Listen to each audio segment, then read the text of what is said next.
दोस्तों, मेरे चैनल में आपका स्वागत है। आज के इस वीडियो में मैं आप लोग को बताऊंगा कि अगर आपके साथ कोई घटना घट जाता है और फिर आप यहां पर अपनी शिकायत को लेकर थाने में जाते हैं, लेकिन जो थाने में मौजूद थानेदार साहब हैं वे आपके एफआईआर को दर्ज ही नहीं करते हैं।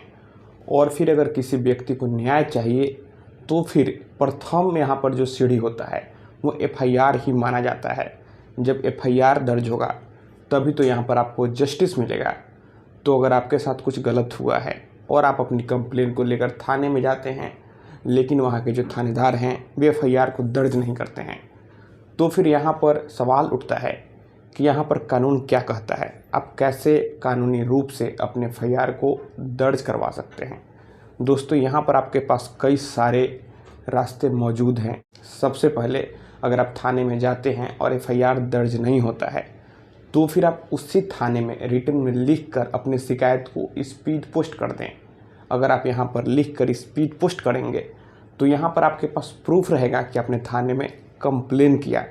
कल को अगर मामला वरीय अधिकारियों के सामने या फिर कोर्ट में जाएगा तो यहाँ पर आप साबित कर सकते हैं कि अपने थाने में कंप्लेन किया।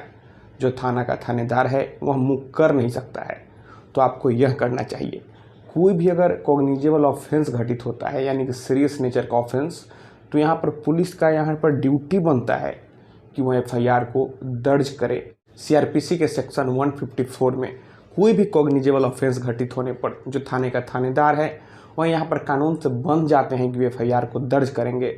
और अगर वे ऐसा नहीं करते हैं तो फिर यहाँ पर वे आईपीसी के सेक्शन 166 और 166A का अपराध कर रहे हैं। यहाँ पर एफआईआर नहीं लिखने की वजह से अगर आप कंप्लेन करेंगे तो यहाँ पर उन्हें जेल भी जाना पड़ सकता है या फिर उन पर फाइन भी लगाया जा सकता है।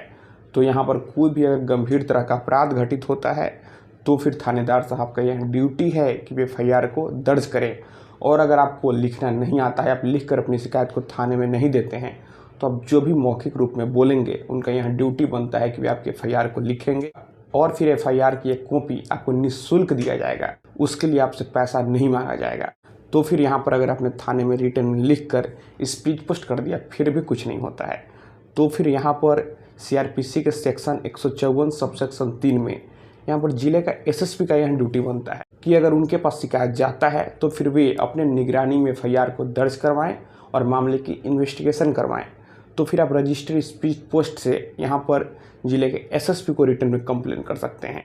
और फिर अगर यहाँ पर एसएसपी एफआईआर दर्ज करवा देते हैं तो फिर ठीक है। और अगर एसएसपी भी आपकी शिकायत को दर्ज नहीं करवाते हैं तो फिर आप अपने वकील के माध्यम से, जो आपके एरिया में जुडिशियल मजिस्ट्रेट का कोर्ट है, आप सीआरपीसी के सेक्शन 156 सबसेक्शन 3 में वहाँ पर केस फाइल करवा सकते हैं। फिर यहाँ पर कोर्ट पुलिस को डायरेक्शन देगी कि एफआईआर को दर्ज करवाया जाए। अगर जुडिशियल मजिस्ट्रेट के पास भी जाने पर एफआईआर दर्ज नहीं होता है या फिर अगर वे डायरेक्शन दे देते हैं फिर भी पुलिस एफआईआर दर्ज नहीं करती है, तो फिर आप यहाँ पर हाई कोर्ट में आर्टिकल 226 में हाई कोर्ट में अप्रोच कर सकते हैं और फिर हाई कोर्ट से इंस्ट्रक्शन लेकर आ सकते हैं।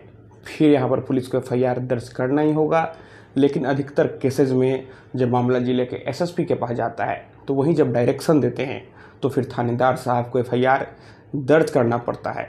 अगर आपकी एफआईआर दर्ज नहीं होता है तो आप एक काम और कर सकते हैं, जो आपके स्टेट पुलिस का ऑफिशियल ट्विटर हैंडल है, आप वहां पर जाकर ट्वीट कर सकते हैं। तो फिर यहाँ पर पुलिस एक्टिव होती है। तो आप यह कर सकते हैं और फिर मैंने कई सारा तरीका बताया, आप उसे अपना सकते हैं। तो दोस्तों, मैं आशा करता हूँ आपको ये वीडियो पसंद आई होगी। अगर मन में कोई भी सवाल है तो बेझिझक नीचे कमेंट बॉक्स में कमेंट करें। और अगर आप हमसे सीधे जुड़ना चाहते हैं, फ़ोन से बात करना चाहते हैं, तो फिर आप हमें इंस्टाग्राम पर फॉलो करें। मेरा इंस्टाग्राम पर यूजर नेम है Pritesh1584। आप हमें वहाँ फॉलो करें, मैसेज करें। तो दोस्तों, आप इस वीडियो को अधिक से अधिक अपने दोस्तों और रिश्तेदारों में भी जरूर शेयर करें। हम लोग मिलते हैं अगले वीडियो में एक नए टॉपिक के साथ। तब तक आप अपना और अपने परिवार का ख्याल रखें।